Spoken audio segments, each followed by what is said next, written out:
భగవంతుడిని మెప్పించడానికి సులువైన మార్గాలు ఏమిటో తెలుసుకుందాం.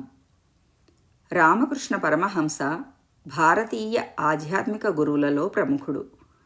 స్వామి వివేకానందకు గురువు. ఈయనకు సాక్షాత్తు ఆ కాళికాదేవి ప్రత్యక్ష దర్శనం ఇచ్చిందని చెబుతారు. స్వయంగా ఆయన చేతుల మీదుగా కాళికాదేవి నైవేద్యాలు స్వీకరించిందని చెబుతారు. దీన్ని బట్టి రామకృష్ణ పరమహంస పట్ల కాళికాదేవి ఎంత ప్రసన్నం అయి ఉంటారో ఊహించుకోవచ్చు. అయితే రామకృష్ణ పరమహంస కాళికాదేవిని ప్రసన్నం చేసుకోవడానికి ఆచరించిన మార్గం ఏమిటి అనేది చాలామందికి తెలియదు. ఆయన మంత్రాలు, తంత్రశాస్త్రాలు ఏవీ ఆచరించలేదు. నిజం చెప్పాలంటే ఆ అమ్మ కోసం మంత్ర జపం కూడా చేయలేదని అంటారు. మరి ఆయనకు ఆ అమ్మ అనుగ్రహం ఎలా కలిగింది? రామకృష్ణ పరమహంసను కాళికాదేవి అనుగ్రహానికి దగ్గర చేసిన మార్గం ప్రేమ మార్గం అని చెబుతారు. రామకృష్ణ పరమహంసకు కాళికాదేవి పట్ల ఎనలేని ప్రేమ ఉండేది. ఆయన కాళికాదేవిని అమ్మలాగా భావించారు. నిరంతరం అమ్మ అమ్మ అని కలవరిస్తూ ఉండేవారు. ఆ అమ్మ దర్శనం కోసం ఏడ్చేవారు. ఇలా ఆయన చిన్న పిల్లవాడైపోయి తల్లి కోసం తల్లడిల్లినట్లు తల్లడిల్లాడు. ఆయన ప్రేమతో కూడిన భక్తికి కాళికాదేవి కరిగిపోయి ఆయనకు ప్రత్యక్ష దర్శనం ఇచ్చిందని చెబుతారు. తోతాపురి అనే నాగసాధువు దక్షిణేశ్వర్ ఆలయానికి వచ్చాడని చెబుతారు. రామకృష్ణుడి కళ్ళల్లో దాగి ఉన్న ఆందోళనను ఆయన వెంటనే గుర్తించాడట. రామకృష్ణ అతనితో, నేను తల్లిని చూస్తున్నాను, కానీ సమాధి స్థితిని పొందలేకపోతున్నాను అని చెప్పాడట. తోతాపురి నవ్వుతూ, నువ్వు తల్లి భౌతిక రూపంలో చిక్కుకున్నంతకాలం నిరాకార బ్రహ్మను అనుభవించలేవు అని సమాధానం చెప్పాడట. సమాధిని సాధించాలంటే తన మనస్సులో ఉన్న కాళికాదేవి ప్రతిరూపాన్ని విడిచిపెట్టాలని రామకృష్ణుడికి సలహా ఇచ్చాడట.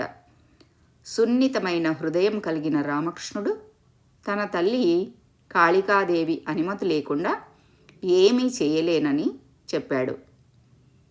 అతను తల్లి విగ్రహం ముందు వెళ్ళి అదే ప్రశ్న అడిగినప్పుడు కాళికాదేవి స్వరం వినిపించిందట. అవును నాయన, తోతాపురి చెప్పినట్లు చేయి, ఆయన నిన్ను సత్యం వైపు నడిపిస్తాడు అని కాళికాదేవి పలికిందట. తోతాపురి రామకృష్ణుడిని ధ్యానం చేయమని సూచించాడు. కానీ అతని కళ్ళు మూసుకోగానే కాళీమాత చిత్రం ఆయన కళ్ళకు కనిపించేది. దీంతో ధ్యానం చేయడం మర్చిపోయి కాళికాదేవితో మాట్లాడుతూ ప్రేమతో కన్నీళ్లు పెట్టుకునేవాడు. అప్పుడు తోతాపురి రామకృష్ణతో, జ్ఞాన ఖడ్గంతో అమ్మవారి ప్రతిమను ముక్కలుగా నరికివేయి అని ఆదేశించాడట. రామకృష్ణ ప్రయత్నించాడు, కానీ ప్రతిసారి అతని జ్ఞాన ఖడ్గం తల్లి ప్రేమ ముందు ఓడిపోయింది.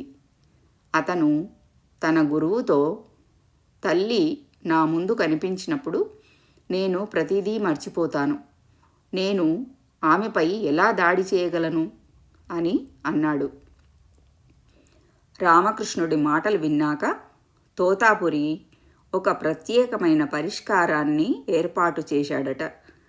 ఈసారి నువ్వు ధ్యానంలోకి వెళ్ళినప్పుడు, నీకు అమ్మవారు కనిపించినప్పుడు నేను నీ నుదుటిపై కొడతాను.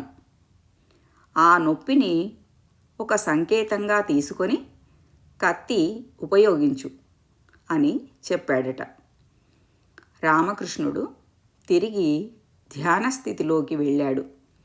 కాళీమాత ప్రతిమ కళ్లకు కనిపించిన వెంటనే తోతాపురి ఒక గాజు ముక్కతో రామకృష్ణుని నుదుటిపై లోతైన కోత పెట్టాడట.